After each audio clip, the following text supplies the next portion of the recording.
The Pit Press Podcast.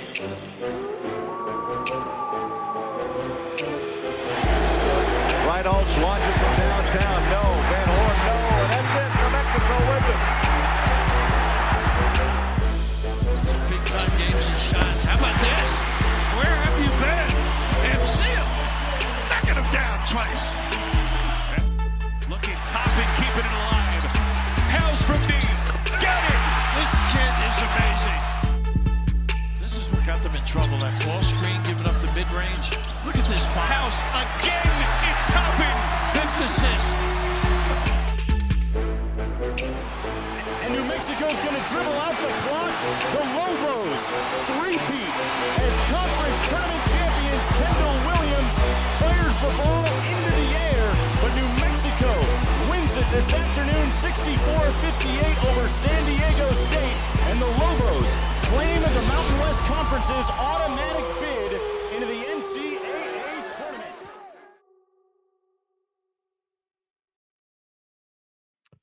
My name is Ryan Tamori. Welcome to another episode of the Pit Press Podcast. UNM has kind of a bye week this week. They travel to Boise State on Saturday. Well, they will be taking on the Boise State Broncos, who are tied for first place with Utah State. So we figured with the break in action for the University of New Mexico, we would kind of look ahead to the Mountain West Conference Tournament, which is 2 weeks away, and what our thoughts are on this conference play, which I think might be one of the best Mountain West seasons ever, maybe since 2010, 2011. You could make that argument. Before we get to my panel, I want to thank, we got to pay some bills. We want to thank those that make this show possible. Our additional sponsors, if you're looking for a place to watch the Lobos when they are on the road, head over to Turquoise Desert Tap Room. It's only a few minutes away from the Santa Ana Star Casino. Catch the Lobos, other college basketball games, NBA, NHL action, spring training's in full swing. Stop by for food, drinks, and all of that sports action. Turquoise Desert Tap Room also serves local brews on tap. Find them on Facebook and Instagram at Turquoise Desert Tap Room. And Abrazo Homes, it is Lobo owned and Lobo operated, and a proud supporter of the University of New Mexico Athletic Department and its student athletes. Join the movement and help Abrazo Homes build momentum by contributing to the 505 Sports Venture Foundation or the UNM Lobo Club. When you buy an Abrazo home, when you buy an Abrazo home, you become a part of the Abrazo Familia. Looking to build the perfect home in New Mexico, find them at abrazohomes.com. All right, I'll introduce, as I like to steal from It's Always Sunny in Philadelphia, the gang. We are actually Nunez list tonight, so I'll start with my business partner in this endeavor, Mr. Eric Malton. Eric, how are you, man? Hey, I'm good, Ryan. Excited to chop it up with you guys tonight. I'm excited for our guest coach to chime in with us from the East Coast, cover the conference all in together, but kind of wrapping up the season, but happy to be back. All right, and you can follow me on Twitter at NFSportsCapper. Mr. Jacob Neff, how are you, man? Doing good, Ryan. Ready to finish up this Mountain West Conference season. I think we got some good games to end it, and then a great Mountain West Conference tournament. So excited to see how everything plays out. And all the way from the Bay Area, Northern California, a two-time offensive state lineman for San Juan Mendoza, and played for Damian Segura at St. Pius X, our alma mater from high school. We had a good time there. It's Richard Thompson. Richard, how you doing? I'm doing well, guys. Felt like we got a mini preview of March Madness last night, watching about 3 of those games back to back to back in the Mountain West. So excited for our guest and excited to chop it up. Thanks for having me back. Always. And a gentleman that we've had on, and from the East Coast, Delaware, near my parents' motherland, the state of New Jersey. You can catch his podcast, Top of the Mountain West, and we always appreciate his time, even at a late hour. His name is Coach Tom Moser. How are you, sir? I'm good, Ryan. Thanks for having me, guys. Good to be here with all of you. And as you said, Ricky, yeah, it's almost like a mini March Madness right there last night. So there's so much to talk about. I mean, I don't even know where to start. So let's get at it. That was a perfect segue because I know where to start. No timeouts for the Rams. Lucas fires. Lucas lost his mind from his guard. And it's a party for the Wolfpack. And Stone Go! Stunner! And Latina! Good six! I don't know who the play-by-play guy was on that, but Rick. Go! Stunner! I had to do that for you. Great Okay. reference. Yeah, And no, it was awesome. Lucas paraded around the court, letting everyone know what he just did. It was a beautiful thing to watch. It was. Jacob and I saw it live. It was, and I'm Coach Moser. I'm sure you saw it live. I am going to cut straight to you. What were your thoughts on that? Not just only maybe being the game of, okay, I don't want to say game of the year in the Mountain West, maybe finish of the year in the Mountain West, and maybe the finish of the year in all of college basketball. But your thoughts on that, and Nevada doing it on the road without Keenan Blackshear. Yeah, I mean, I'd be hard pressed to find a better finish than that, right? Go back a possession or two. Lucas shoots 90% from the free throw line. He missed 3 out of 4. So, I mean, what are the chances of that? And then Stevens with a 17-foot fadeaway to tie it with 2 seconds left. So, I mean, at that point, the place is going bananas, and you just figure it's going overtime, and Colorado State's got all the momentum. So, I mean, look, that's a 1 out of 25 shot to go in. I mean, guys make those more and more because they practice them all the time. They do practice them. I know some Ram fans were upset because Lucas wasn't guarded as tightly.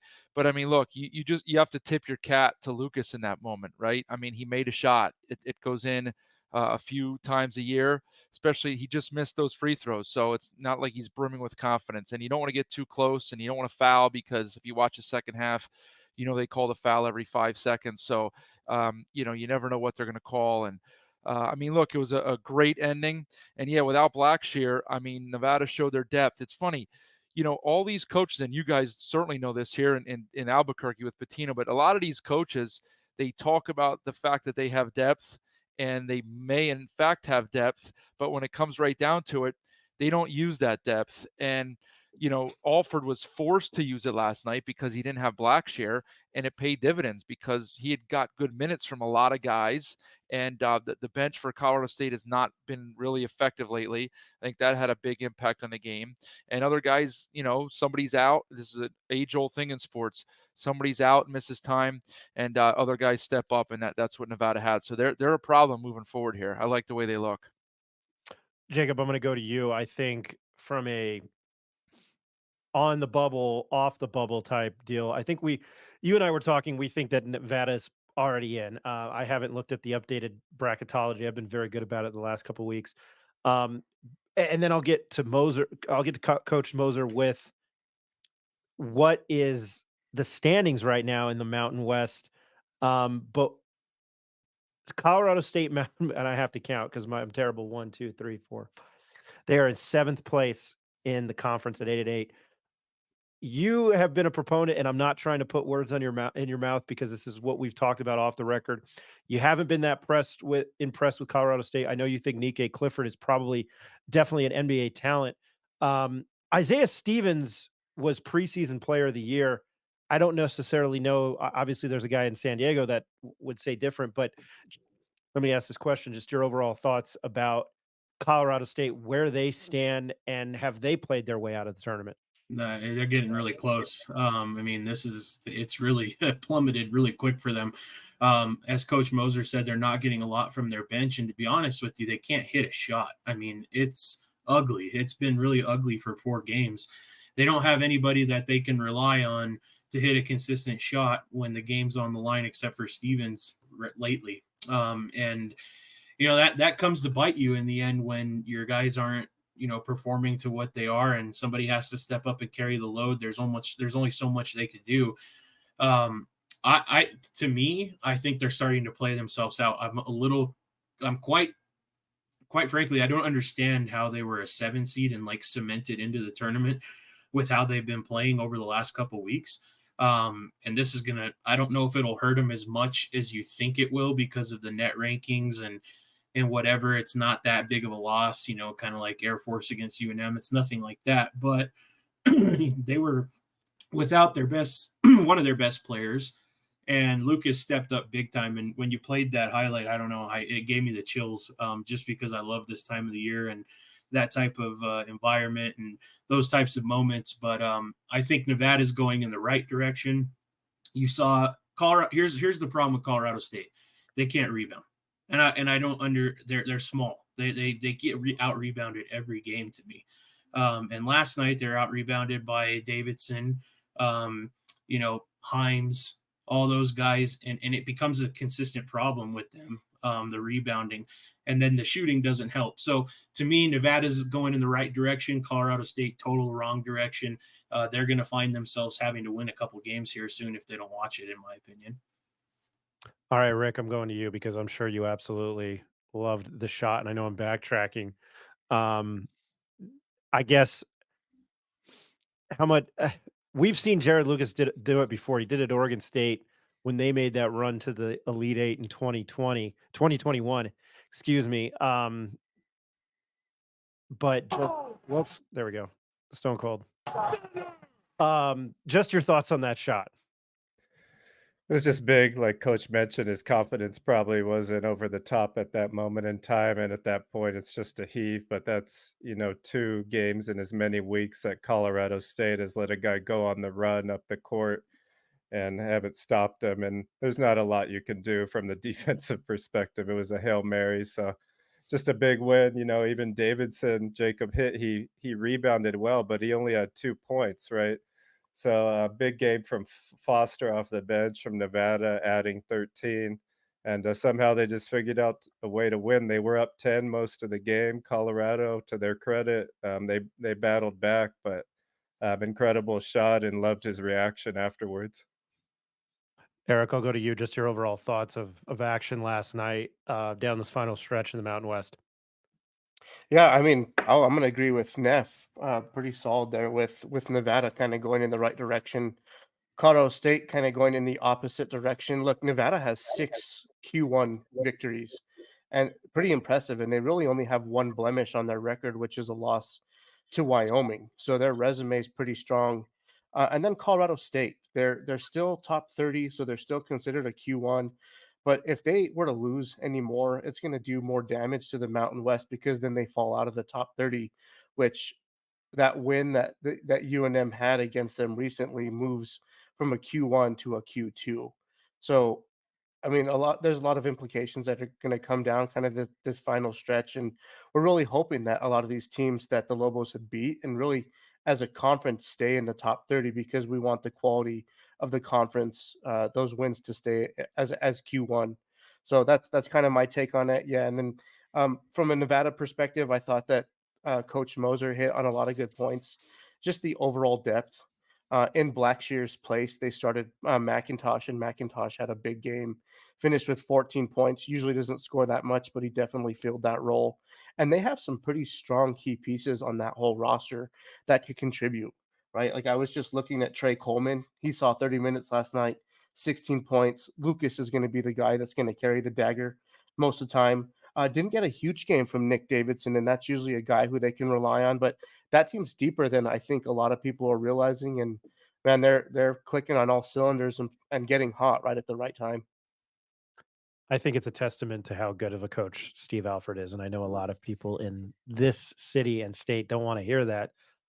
He's a phenomenal coach, and how he's kind of preserved what Eric Musselman did. And God, I can remember my dad in the hospital and in high school, and he was in during the tournament. I think Nevada got to the Sweet 16 in 04. Nevada's always had a fairly good program, but what Nevada's been able to do, what Steve Alford's been able to do there.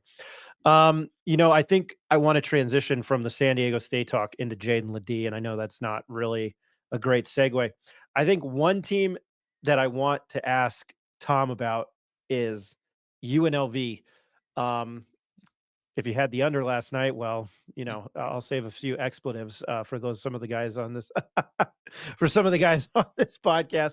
But they find themselves at 10-6. The Boone brothers, you have Dean Thomas, who is a phenomenal. Rick and I's probably favorite player in the conference in Rob Willie Jr. They've survived about 2 weeks ago. They probably should have beat Nevada. They let that slip away in Thomas and Mack. But just your overall Coach, just your overall perception of this UNLV team. And I'm a big proponent of UNLV with the history. I love, I'm a Knicks fan, so Larry Johnson, and I think of, Stacey Augmon. I think of all those guys and Tark the Shark. So I love that. And HBO had a great documentary on the Running Rebels. But that the city and that team fascinates me in the school. But they are at a little bit of a they are now, I would say, relevant, and they are in the thick of it. And as I like to quote one of my favorite movies of all time, with Major League, I've been saying that about UNM, but I think they have put themselves in a prime position. They get San Diego State at Thomas and Mack, but what are your overall thoughts of UNLV? And I think grumblings with a few people I know in Vegas media wise, Kevin Kruger was the seat was getting a little bit warm, maybe hotter. They find themselves at 17-10. I'm sorry for that long-winded question, but just your thoughts on UNLV. Yeah, it's a great question. I mean, you're long-winded with it, but there's a lot that goes into it. I mean, the thing of it is they're very, very talented. One of the most talented rosters in the league, and they've shown it by sweeping the Lobos, right? They had Nevada beat. They also they won at Boise State, might keep the Broncos from winning the league title. As we all remember, they had Utah State beat if it wasn't for that fluke play at the end of the game. So but then they've thrown the clunkers in there. They're probably going to miss the tournament, the NCAA tournament, because they lost at home, we all know, by 30 to Air Force. And the very first game of the season, they lost at home to Southern out of the SWAC by 20 in a game that they were 20-point favorites. So, I mean, those games right there are what's going to keep them out of tournament. And that is why there's the grumblings that you referenced about Kevin Kruger, because the talent is there to beat absolutely anybody. Now, they didn't play well at Viejas to open the conference season, but they'll get the rematch in about a week, I think, at the Thomas and Mack. So we'll see how they look there. But everybody else, they've played well against in the conference. So they can match up with anybody. They have great length. They're playing really well defensively right now. They've been okay on the road. They've won some decent road games, as we already talked about. So, there's a lot of pieces. There's a lot to like, but they just, I hate to say it, but they just do some dumb things. Like as a quick example last night, and I just kind of talked about this when I did my pod a little bit ago, they have a 6-point lead last night inside of a minute, and they do three things in the last minute that as a coach, I want to like rip my hair out. They fouled in the paint on a layup, like a touch foul. Not, you mentioned the Knicks. It wasn't an Anthony Mason foul, like where you're not getting a layup. Okay. It was like like little touch foul and 3-point play. So that's a point right there. Then with about 12 seconds left, they were trying to keep the clock running and break the press. They had a timeout and they had the possession arrow. And instead of just hunkering down and getting tied up or calling timeout with a 2-point lead, I think it was Webster, but Lou Rod was around. They're playing like hot potato with it to keep the clock running, and Wyoming gets a steal and goes down and ties it. And then after Kruger calls timeout, he seemingly draws up like a clever inbounds play to get like DJ Thomas the ball on the run. But when they throw it, like Rob Whaley catches the ball standing out of bounds and they turn it over. So like those things, I know it seems like I'm nitpicking, but those can happen like one after another. And it's not like it's the only time it's happened. Like those have happened throughout Kevin Kruger's tenure. And it's why people in Vegas are frustrated, because they have so much potential and talent. And it's just things like that occur that just kind of keep them from reaching their full potential. Rick, I know you took off your headphones there. I don't want to take you off the spot or put you on the spot. But I saw you shaking your head there. So just your thoughts on the end of that game there, because UNLV looks like world beaters when they play UNM, and they've won. What was it? They'd won 16 of 17 against UNM, and then how many in the pit? It was, I don't know. That stat was astronomical, but not to backtrack because we're talking about last night. I just saw you shaking your head there, Rick. So I just wanted your thoughts. No, just going through the same end of the game. It was like they were trying to give it back to Wyoming. A head scratching foul and then stepping out of bounds. They're kind of like a roller coaster ride this season. Just can play with anyone, but then at times they drop down to the level of their competition, kind of similar to what the Lobos have been doing, to be honest. But yeah, just mental breakdowns. And Oh, coach hit it on the head there. Just crazy to watch. I think they're a lot of fun to watch, and I think they're. I'm glad somebody. I didn't play the game. I watch. I say that all the time. I bet on the games, but I don't know. Um, I don't know the X's and O's of basketball, but that I'm glad I'm not the only one saying they're a pretty talented team. They Um, have a ton of Right. upside too. I think heading into the Mountain West tournament, they're playing at home. No one wants to face that matchup. Not the way that Deaton Thomas has been playing lately. Whaley's been playing the Boone brothers. They've got, I mean, against Colorado State between Luis Rodriguez and Deaton Thomas, they went 20 for 20 from the free throw line. So they got guys that can get to the rim, knock down free throws. They got guys that can knock down outside shots. They got bigs that can run and stretch the floor. They're a tough matchup, and definitely a tough matchup for UNM. So I'm kind of hoping that they don't get that draw, but um, just my 2 cents. all right. Well, we've got Tom with us. I'm going to switch gears. It's very funny. I think San Jose State, other than losing, they didn't lose to San Jose State twice this year. But it's almost the usual suspects thing, and I think everybody saw it coming. They sit in third. Well, technically they sit in second. They're 11-5. Brian Dutcher, they've seemed to figure it out, but San Jose State gave them a hard time last night at Viejas. And I think they won by 3 in San Jose. Hmm. But my question to you is, and then I'll wrap around to these other guys. And I mentioned Isaiah Stevens as the preseason player of the year, but just your thoughts on where this San Diego State team sits. Are they poised to make a run? And obviously, Jaden Ledee is player of the year in the conference, right? Yeah, I mean, I don't want to say he's got it sewn up, but he's probably if there was odds on it, he would be the sizable favorite right now. I mean, he's just been the most consistent. Osabor's had a stretch. Some other guys have had a stretch. Stevens, obviously, as you mentioned, but he just has been like rock solid all year long. And there's been a long period there where he was getting double and triple teamed every night and still putting up 20 and 11. So he's just a machine. Now, and the other part of it too is what leads me into my answer to your first question. The reason why I have a little bit of pause on them, um, like rounding into form and being a serious contender here in March like they were last year, is their supporting cast is just not really getting it done.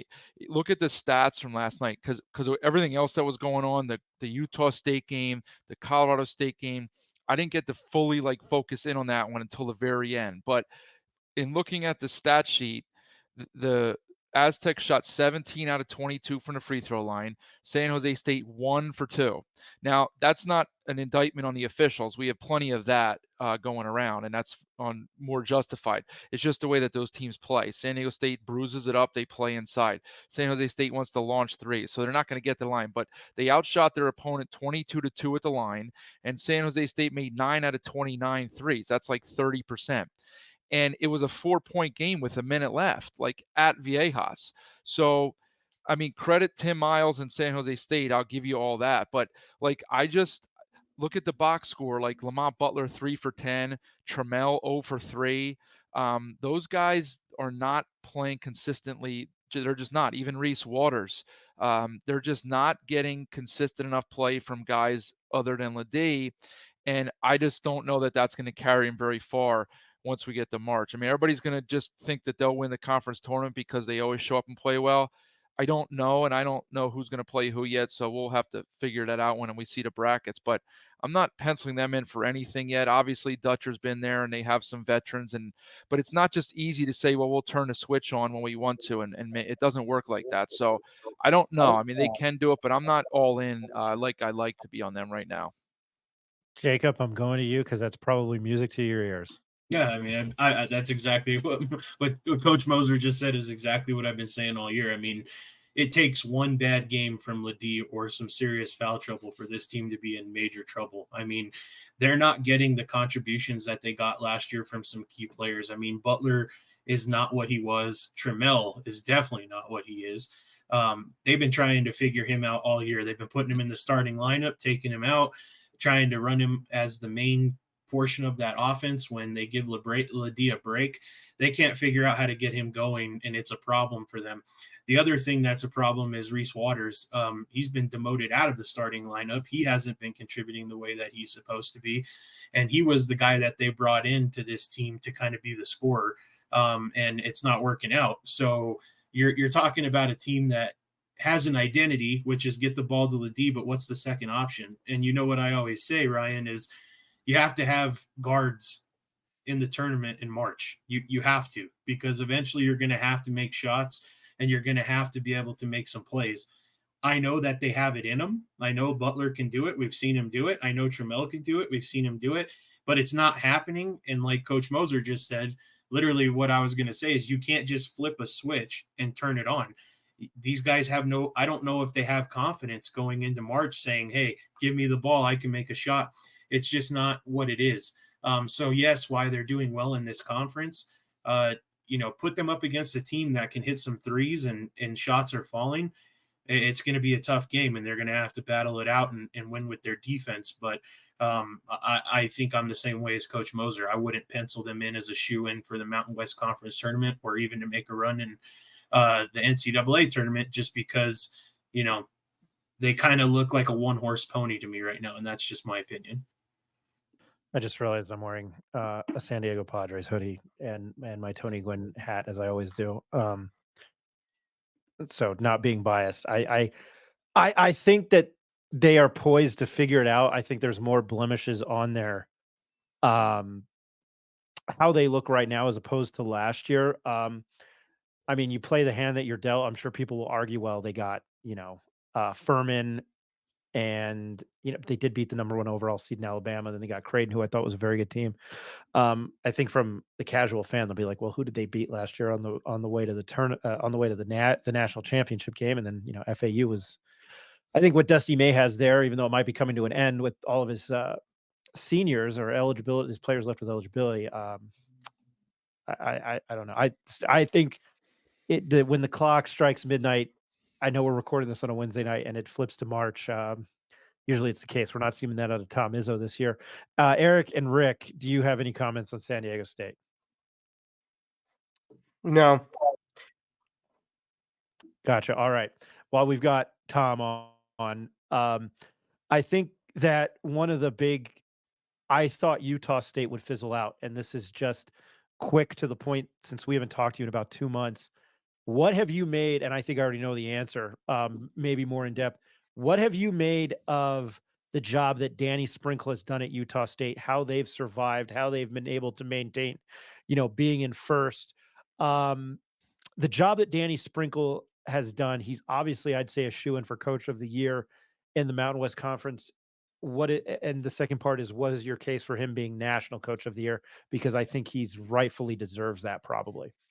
Yeah, he is a shoo-in, as you said, for the Mountain West Coach of the Year. Nationally, it won't happen. He'll get some votes, and he'll probably finish in the top 5. There's some other guys doing a pretty good job. Too many to mention.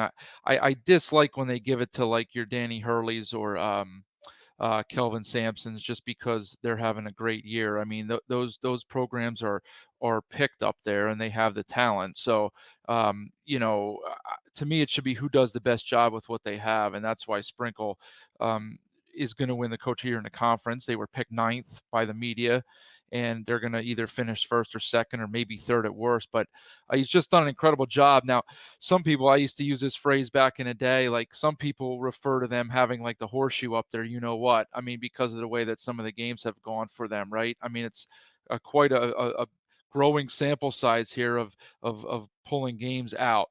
And last night, same thing, like Fresno State either decided not to foul, didn't listen to the coach, weren't told, however it played out. They didn't foul up 3 with like 6 seconds left, and Brown banks in a 30-footer to send it to overtime. So banks it in like Lucas. If it's too hard or it's off to the side, they lose the game.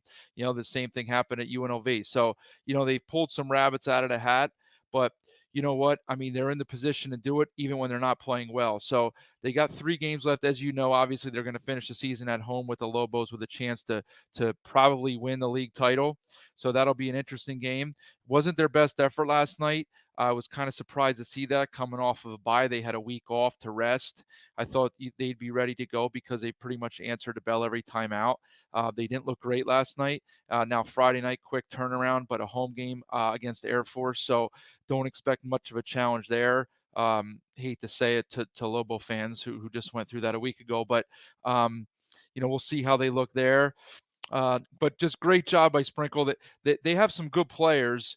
What you said may be happening, a slight fizzle because they have not looked as sharp the last couple weeks as they did through January. But I mean, they're a well-coached team. They have good veteran leadership and some good talent. So look, anything's possible with those guys, especially after the way they seem to just find ways to win games. And just keeping you with your train rolling and your knowledge of the Mountain West Conference.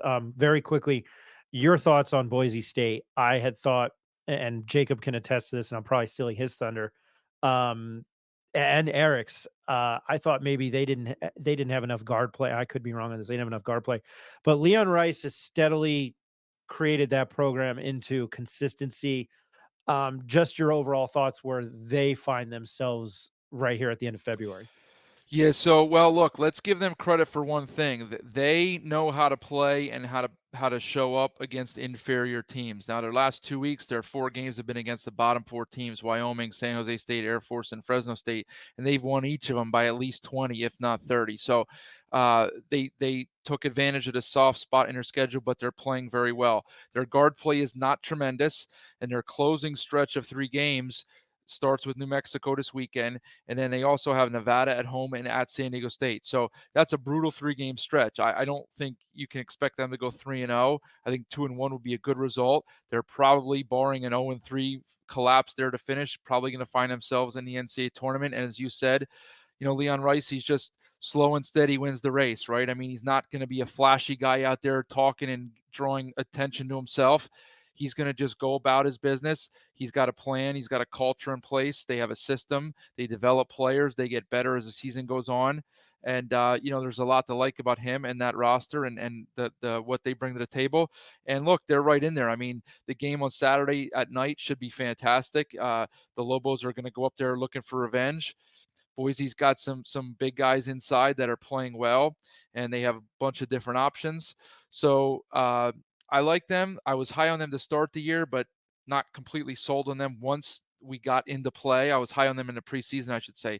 Wasn't really fond on them once the season started, but like you said, this is kind of what they do under Coach Rice. They get it together, and they're a problem here. They're going to be a tough out in the conference tournament for sure.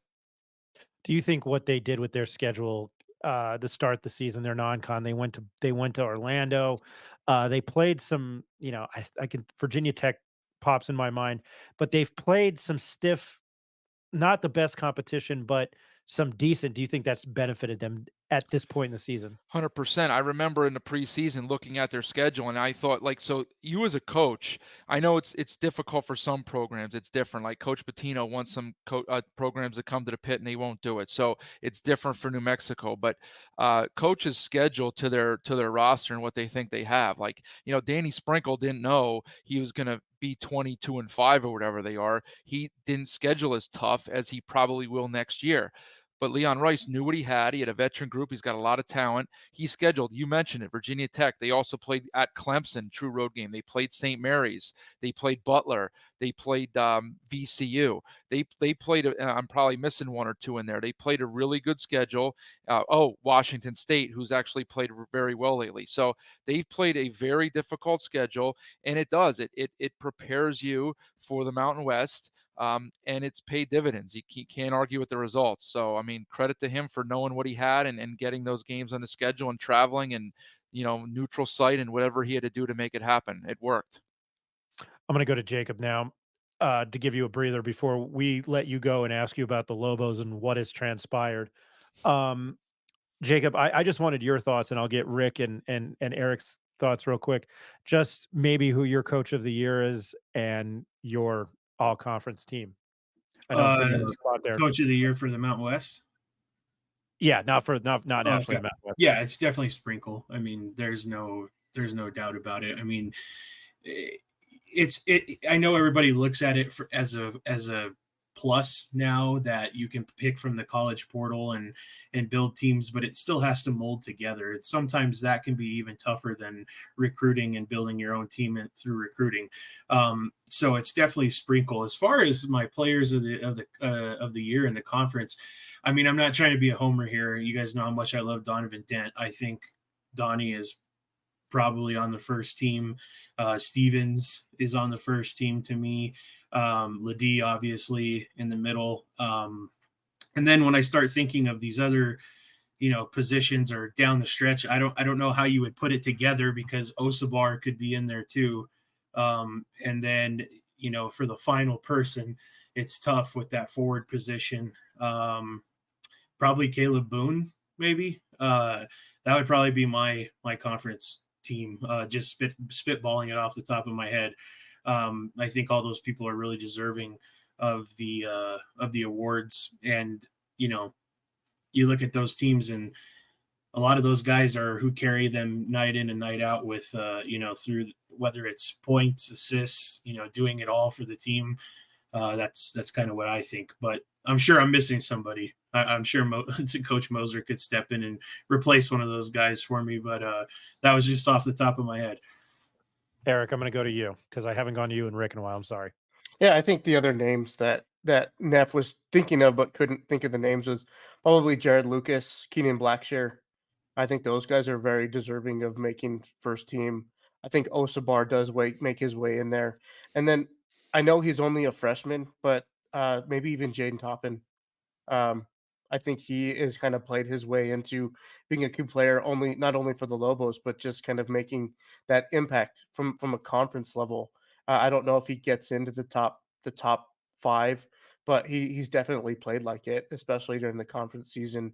But I can't really think of anyone else other than what Neff has mentioned. But I pretty much agree with the names that he's dropped. Rick, do you have anything on this, or do you plead the fifth? Only names I would add to that is probably Degenhard, and then the point guard on Utah State, Brown. Is that his last name? I think those two guys would totally be first team contenders as well. Obviously, JT Toppin, and this is a good segue to get Coach's thoughts on UNM and what's transpired here. I would say JT Toppin's probably newcomer of the year. I thought for a while there you could have made a case for Donovan Dent being player of the year. I think it's easily Jaden Ladie. Coach, really quickly, is Jaden Ladie like maybe worthy of the national player of the year? And then I'll get your thoughts on UNM. I forgot to ask that. He's probably going to be a first team All-American. I mean, I don't follow the other conferences. I don't watch them enough. I read about it and follow what the national media say. He's probably going to be a first team All-American. I mean, he also may end up playing linebacker in the NFL in about 3 years, like other guys of his size have done over the last 10 or 20 years. There have been a couple that have followed that. Yeah. But Edey's going to win player of the year. So I think that's pretty much like a given. But beyond that, there's room for him on the first team. And he's still piling up huge numbers, and he's doing it for a good team that's going to get a protected seed in the tournament. And because of what they did last year, it's a name team. So it's not like this is a no-name team, or, not that any Mountain West teams are no names, but San Diego State is more of a brand name. So I think he's got a case for it. Absolutely. And now I ask you, before we let you go, and then we'll break down the Boise State game, but a few questions on UNM since we're in Albuquerque, not Albuquerque, Mexico, like I heard today at work, Albuquerque, New Mexico. We have 5 electoral votes. First off, it seems eerily similar to what happened last year. I've texted you here and there. I'm not going to say what you said, but you might say it. Where does UNM find themselves losing 3 of 4, and your thoughts on the Air Force game? Because I was there, Eric was there, and this did not look like the team from a month ago. Yeah, I mean, let's just get that one out of the way first. I mean, that was sports is a funny thing. I talk about it all the time when I break games down, how I think about games. I know a lot of people, when they look at games, they're just kind of looking at the X and O, right? The matchups and all that. I spend a lot of time looking at the mental aspect of it, and that plays so much more into it than people want to think about. And the fact of the matter is, and I mentioned it before, and that's what Jacob kind of piggybacked off and followed up and seconded that. You can't just show up on game day and lace up your sneakers and go through warm-ups and think that you're ready to play because they're going to throw the ball up in the air and you're going to be ready to play.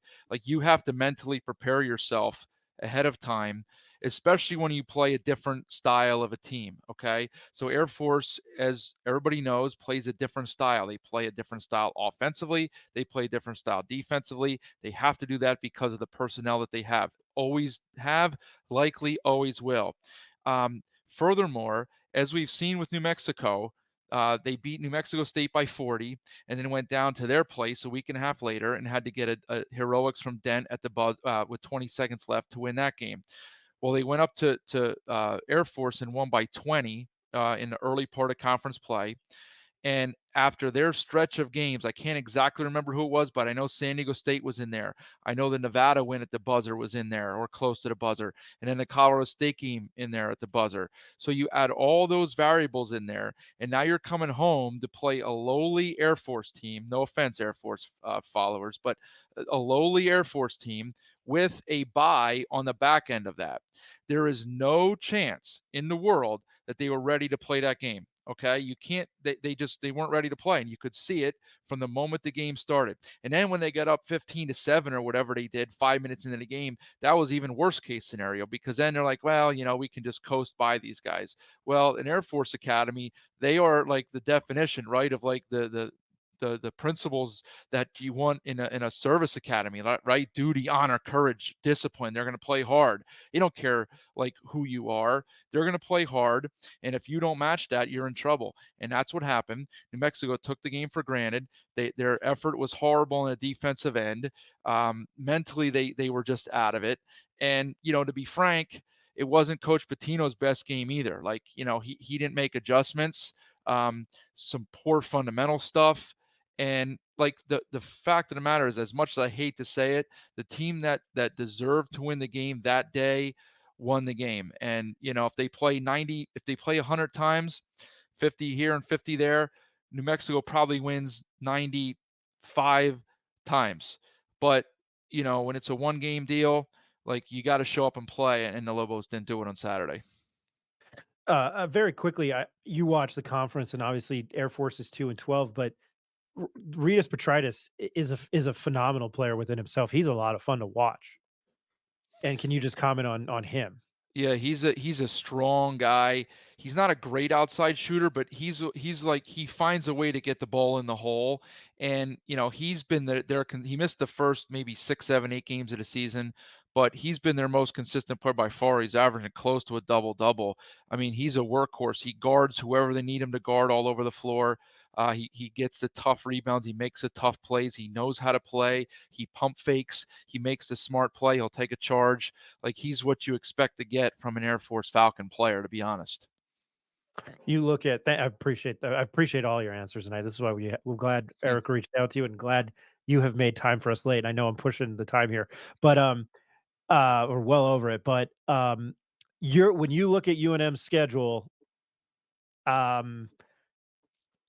lost my train of thought there. But at Boise, they round out senior night in the last game at home, Fresno, which is next Wednesday, and then they go to Utah State. And what has transpired over the last week and a half, hitting the panic button. Just what are your thoughts? And I know the easy answer is win and win out, because winning cures all, but what does UNM have to do to get back on track?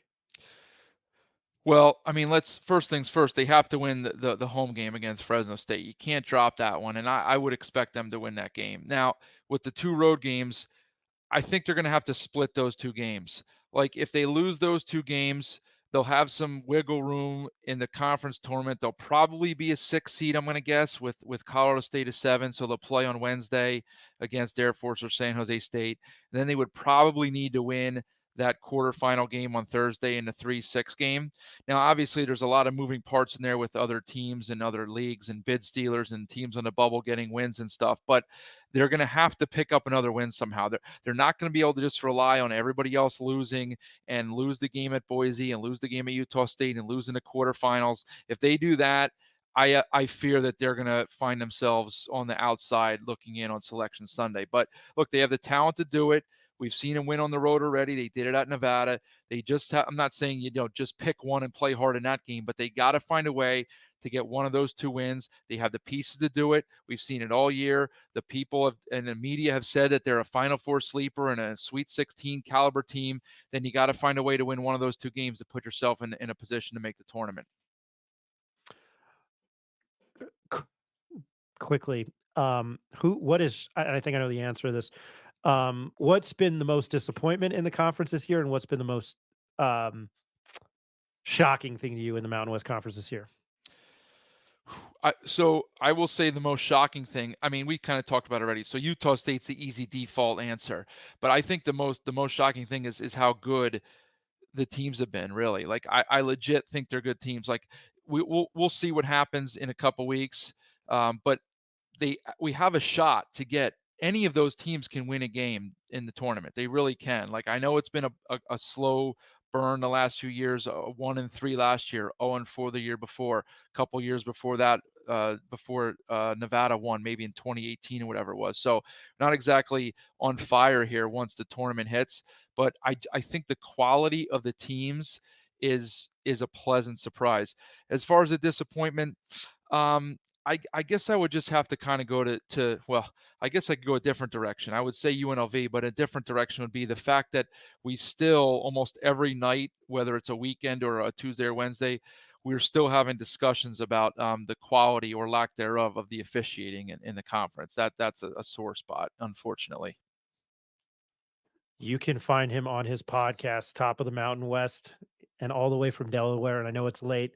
Coach Tom Moser, we appreciate you. I know you said half an hour, and I eked out another 15 minutes because I knew I would out of you. So I appreciate it. You're welcome to join us. We're going to break down Boise State for the next 15 minutes.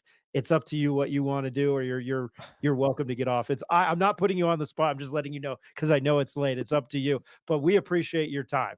Yeah, I would do it. My eyes are still. I never took my contacts out. I've been, if you notice when I'm on camera, I've been hard blinking because my eyes are drying out, and I've been hogging all of Ricky and Jacob and Eric's time. They've been patiently waiting there, silently letting me ramble on here. So we'll try to get back on once we get into the postseason, hopefully with a Lobo berth in the NCAA tournament, and maybe we can break down a first round opponent.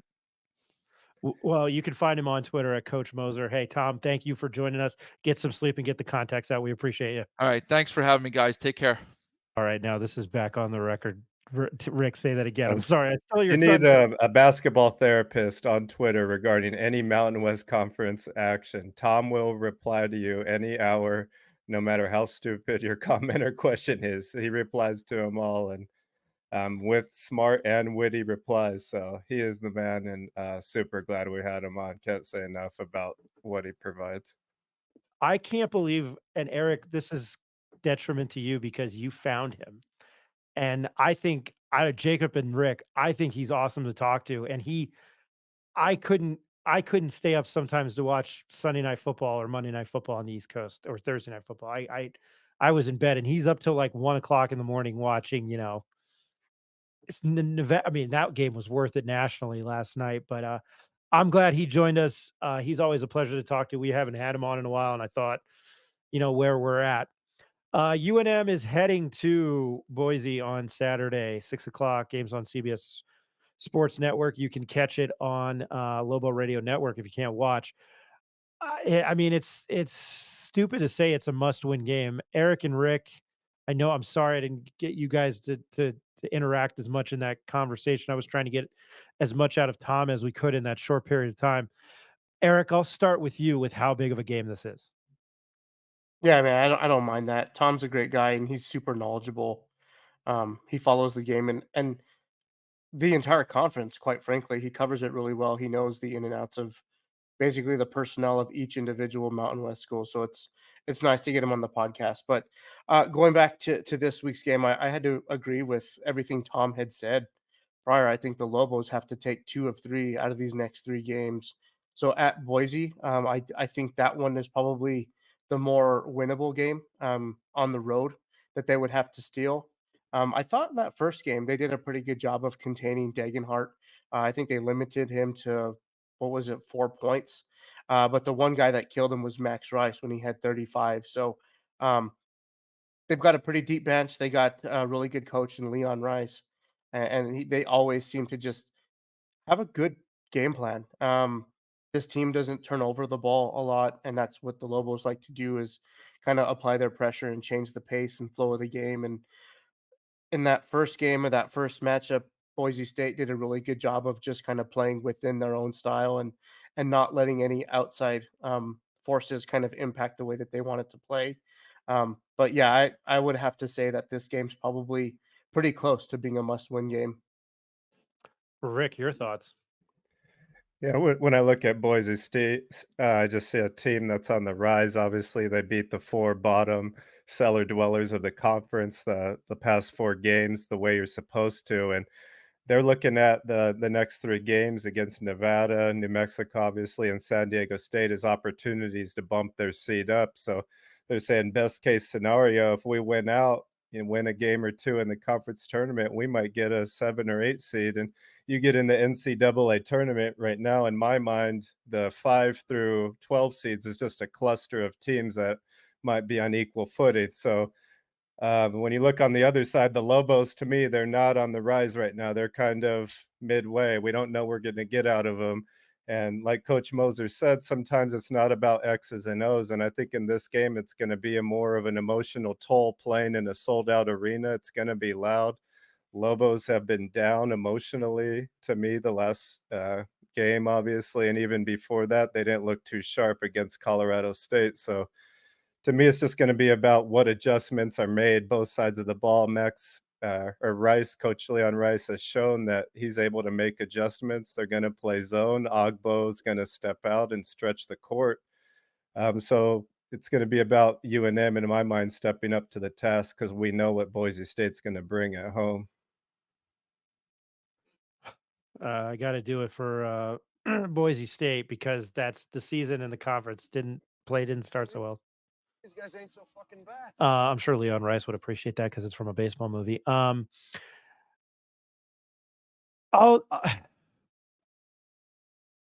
Jacob, I'll go to you, and then I'm going to ask the Max Rice question to all of you. I know what you're going to say, but must-win game, right? Yeah, it's almost to that point in the season. I mean, if you don't lose to Air Force, it's not must win in my eyes. But you've put yourself in that situation now, and you need to gain the trust of the committee because losing 3 of your last 4 is not going to be an option. And then heading into the tournament, where you're going, the Mountain West Conference tournament, you've now put yourself in a position to play a better team in the first round, not getting a bye, which we thought was super important. We know is super important. So yeah, it's going to be a must win. They're going to have to really clamp down. It's time for this team to, bite the reins and do what it takes to win a game. You can't continue to, like Rick was saying, play this roller coaster type of season where it's a really good game and then out of nowhere a game where you're like, what the hell just happened? Like this weekend. I think that they've got to win. I think one of these 2 road games. It would be with the way Boise's playing right now. I would say that Boise is probably a good enough to get them back in, cement them in for now. So yeah, going to be a grind here. But they've got to figure out a way to put that game behind them and really focus on these next 3, because that's kind of where our season, hangs in the balance right now. Max Rice in the pit on February 1st scored a career high 35 points and helped Boise beat UNM 86-78. It was 41-38 at half. They were 12 point. That's the thing with UNM. They've been multiple times. They've been big favorites, and the two of the that pop up on my mind where they didn't cover, and they were 7.5, 8 against Colorado State and didn't cover. It had to be a Donovan Dent. Uh, Saving grace again. Um, I think if there's any chance of the NCAA tournament, they have to win unless you do something in the saving grace in Vegas would be what they need. Um, and I'm all over the place. I'm on both topics. Eric, I'll start with you on this, and then I'll give my thoughts because I was rambling. But I started this with Max Rice. How does this team stop Max Rice this time? And just with what adjustments I've seen, it feels like maybe Omar Stanley or Degenhardt or somebody. Um, what is it? Trey Anderson, could beat them. But how do you stop Max Rice? Because he's the Lobo killer.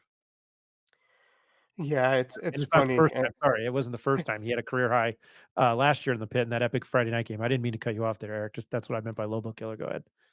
Yeah, no, you're good. And yeah, I don't mean to put Neff on the spot here, but I remember in that first game that they played, it was Max Rice was struggling this whole year, and Neff made a comment. And Neff, I'm not knocking on you. It's just he was like, let Max Rice shoot it. Like he's struggling this year. Let's just kind of lay off of him.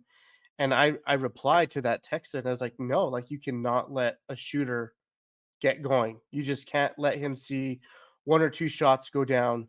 And that's exactly what happened. And he's the type of guy, he's really unorthodox, really hard to guard. He's kind of really skilled down low in the post, gets to the rim, um, gets shots off from the perimeter, even when you have a good defender on him.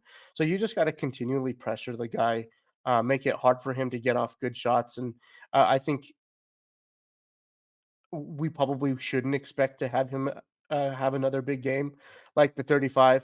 But I mean, this team is pretty loaded, right? Like Degenhart only had 4 points in that first matchup against the Lobos, so there's going to be some offset there. I think they still got to pay attention to him. Omar Stanley was in double figures, and then Agbo was another key component to them, who Rick just mentioned was kind of having the ability to stretch the floor and caused a lot of problems for the Lobos defensively, because what we saw in that Air Force game was that Air Force was able to stretch the floor, spread it out, which created a lot of room for those guys to kind of hit those back doors, get to the rim, finish with some layups and some dunks. And that's kind of what Boise State's offense is kind of designed off. Their long. They can shoot it from the outside, they spread you out, and they kind of put you to sleep a little bit. They're really patient on offense, and they don't turn over the ball a lot. So I don't think Max Rice is the only guy you really have to worry about. But if you are guarding Max Rice, then you have to know that you're guarding Max Rice and not let him get those easy shots up. You got to make it challenging for him. If Boise State fan is listening, my apologies, Robbie Anderson. I said Trey Anderson. I'm sorry, Robbie Anderson the third. Rick, maybe piggybacking off of what Eric just said, or your own thoughts. Yeah, I think the thing that contrasting Boise to UNM is how all the Boise players have seemed to bought into their roles, and that's why they're been on a roll right now. When you look at UNM, I still think the roles are up in the air. One game, someone's the go-to, and the next game, they're not. One game, we get solid spacing by Mash where he's stepping into threes. He's a willing passer, and the next game, he's not. And we've been saying that since the beginning of conference play about UNM. So Boise's just fit into their roles. They don't care who gets the most points. They don't care who gets the most rebounds. They're a selfless team, and that begins with their coach, and it trickles down that culture that I was speaking about on the last podcast that the Lobos seem to be lacking, with the small fundamental things kind of breaking down here down the stretch. So I think it's just going to come down to the Lobos making stops, and if they can consistently score, because Boise's going to switch into a zone at some point, and UNM's going to start shooting threes. I didn't play the game, as I always say. My biggest thoughts. This is to the guy that wrote into the Sports Speak Up and myself, and we're Nunez list tonight because it is district and state tournament. They are off with ProView. I can hear Ed agreeing with me, but I think this is again, I'm from Missouri. You got to show me. I'm thinking before we were getting ready to do this, I was thinking about when we did the podcast last June, and I was like shaking a piece of paper saying, "This is on paper. This team looks really good." You lose at Air Force at home, and you lose 3 or 4 at home. You're not, to me, you're not very good. Just throwing that out there. And damn it, I didn't queue up Janet Jackson. What have you done for me lately? Not a whole hell of a lot. What I would like to hit on with you guys and Neff is bracketology. And Neff, you might find this a pleasant surprise. This is as of this morning at 10:17 Eastern time. Jerry Palm, CBS Sports bracketologist. He has UNM in the East with UConn as the 1 seed in the East, which they're probably going to be they might be the number 1 overall team in the tournament. If you had to take a guess, Jacob, where is UNM seated in his bracket? Because they are in it, which is probably even more of a surprise to you. I would say probably a 9. They are a 10 seed against Washington State. 10 seed against Washington State. I mean, Yeah. that's what they deserve right now. I mean, they're probably a loss of, and this is kind of crazy to say, they lose to Boise, they're probably in the play-in tournament, even though it's not a bad loss, just because of where they're at and the consistency that they've had in their games lately. So I would agree with that. All right, Mike DeCourcy of Fox Sports. He has UNM as a 10 seed and playing Washington State. That's very crazy. All right, to Lenardi. Joseph Lenardi, he has them as a 10 seed against BYU. This evening, he actually came out with a new one, and Lobos are on the bubble. Did he? This is yesterday morning as of 9:15. Okay, so good. So Lenardi has them on the bubble. Well, that kind of stole my thunder because we watched BYU go in and end all kinds of streaks against in Allen Fieldhouse against KU. It was a 74-game winning streak when they had the lead at home at the half, and then a 19-game home winning streak. And BYU went in there and in the last, 5, 6, 7 minutes, right, Jake, just shot the hell out of the ball.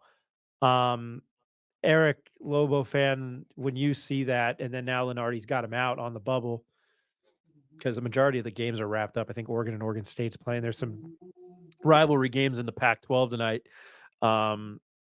Eric, when you see that, I hate saying this, but I've said it all night. Your thoughts? I mean, when you see them as a 10 seed and now that they're out, what are your thoughts?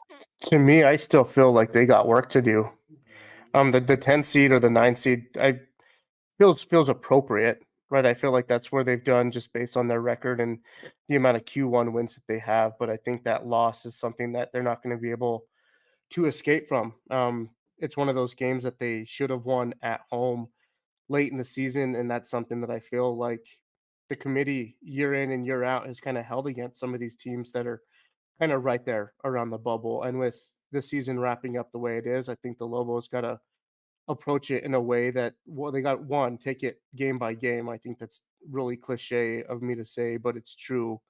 And they still have 2 quad 1 wins, 2 quad 1 games left. One at Boise State and one at Utah State.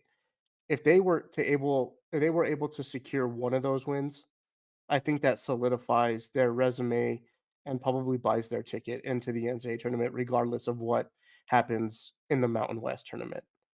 I think that because those road Q1 wins are more valuable than anything else. And that would be their kind of last staple to prove not only to themselves, but to prove to the committee that they're capable of winning those significant games. And they have 2 chances to do it. So I'm kind of glad the schedule kind of shook out the way that it did, because they do have the opportunities to get these wins at the end of the season, heading into the Mountain West tournament. And then heading into the Mountain West tournament, they'll probably have some more Q1 opportunities there too. But I mean, looking down this 3-game stretch, 2 out of the 3, I think they got to get one of those road ones in. Yeah, I did us a disservice, as I always do here. I didn't check out. He's in his Bristol bunker all week, Joe Lenardi. Yeah, UNM is a last four in. New Mexico, Virginia, Yeah. Providence, Gonzaga. And what Last was four, that? so they would go to Dayton. Go ahead. Sorry. That last stat. I don't know if Neff was saying it or if I was reading it somewhere, but the top 35 teams in the net. There's only been one team ever in that top 35 that wasn't an at-large pick. Am I saying that correctly? It's And been a right now the long. Lobos. Yeah, I don't know the stat, but I know it's been a very long time since like anybody in the top 30 to 35 teams in the net that would take an at-large bid don't get it. So that would be interesting to Right. see. Yeah. Because the Lobos right now are 26, 25 or 26.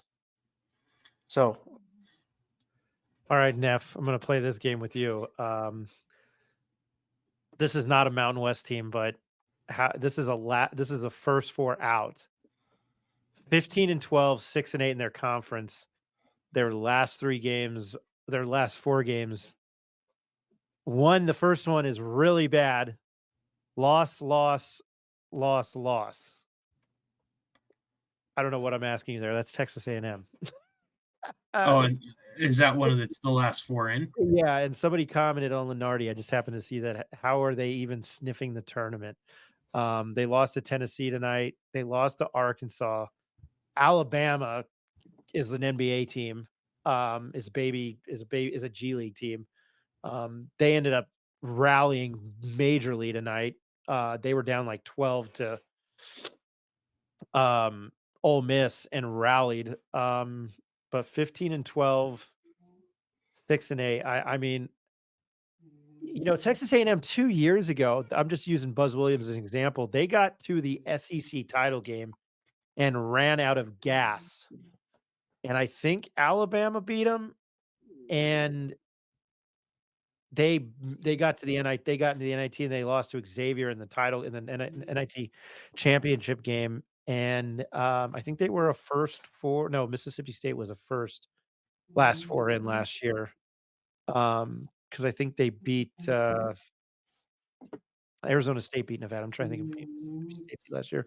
But anyway, I will say this: for as much as I've taken a proverbial expletive on UNM and what's happened over the last 2 weeks, if you looked at if you gave me those two teams and what the Mountain West has accomplished this year, UNM is to me rightfully in over that team. Like they should. There's no questions asked. I bet UNM would beat them. I mean, you could call me, but if you have something to add to that, Jake. No, I mean, I don't think Texas A&M is a very strong team. They've been inconsistent all year, and it's tough to put somebody into the tournament that hasn't even, doesn't even have a winning record in their conference. That would just be tough, or I just wouldn't see that happening. As far as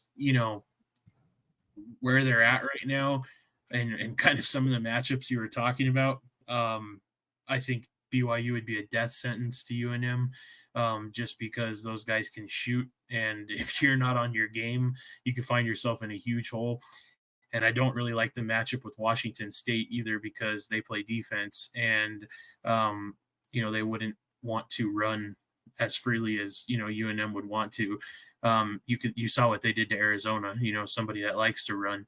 So not too favorable matchups there in that area, but then again, this is where they find themselves. So going to have to do some work. And I really think that it's even, and this is just my opinion, even if they win one of these two road games, I think it's going to be super important to not lose the first game in the Mountain West Conference tournament, because we know how crazy the tournament week gets, and there will be bid stealers. And if they find themselves on the bubble, we've seen some of these people that are bid stealers play in the first four games. So they could very well knock them out if that's where they sit, and they lose the first round of the tournament in the Mountain West. So I think we got some work to do, and that's going to be, if they do win one of these road games, they're going to have to come to play whoever they play in the first round of the tournament. Rick or Eric, do you have any final thoughts, as Jerry Springer would say? Not, I think you guys covered it. It's just going to come down to what they do the last few games. In my mind, they have to win a conference tournament game probably to get in, but it just depends on these final three. And was there a press conference or something recently with Coach Patino? I had just seen some comments that he was maybe commenting on some of the players' performance recently, or someone said he was ripping the players, but I haven't seen anything. That was his dad, I think. Got it. His dad was ripping St. John's facility and his players. That was Patino. Mhm. Yeah, no, he was ripping what was going on at St. John's, which they've looked like crap and then have completely turned it around the last two games. And Sunday They just beat Creighton. Didn't they just beat Creighton? Yeah, they couldn't miss a shot mid range. It was terrible. Well, no, it's good for them. Hey, we want to thank Coach Tom Moser. You can follow him at Coach Moser. His podcast is The Top of the Mountain West. He is very, very credible, not only because of his basketball knowledge, but he's gotten coaches on. He's got reporters. Jeff Grammer's gone on that show. Follow us on Twitter, or excuse me, X. The artist formerly known as Twitter at the Pit Press NM, Instagram at the Pit Press NM. Visit our website at the Pit Press NM. We have a Facebook page. Eric, are there any announcements that we didn't talk about prior to hitting record? Do you have anything to say? No, not quite there yet, but I think we're going to go live from the Turquoise Desert Tap Room again for the Utah State game. So here in the next couple of weeks. Yeah, no, that sounds. We will be there. That's obviously a big game, and it's not at a late night. Fresno State is 8:30. No, the 6:30 game, I think. Yeah. God bless. Boise State 6:00. On behalf of Rick Thompson, Jacob Neff, Eric Malton, my name's Ryan Tamori. Hey, on YouTube, give us a like, hit subscribe. I'm sure Eric might post some links in there. We appreciate everybody for listening. I know I've already said it, but thanks to Coach Moser because it was late on the East Coast in Delaware. So thank you very much, and everybody enjoy the Boise State game, and we might come to you prior to that. But if not, we'll talk post Boise State. Everybody have a great everybody have a great West. Yeah, have a great rest of your week. Have a good one. Bye-bye.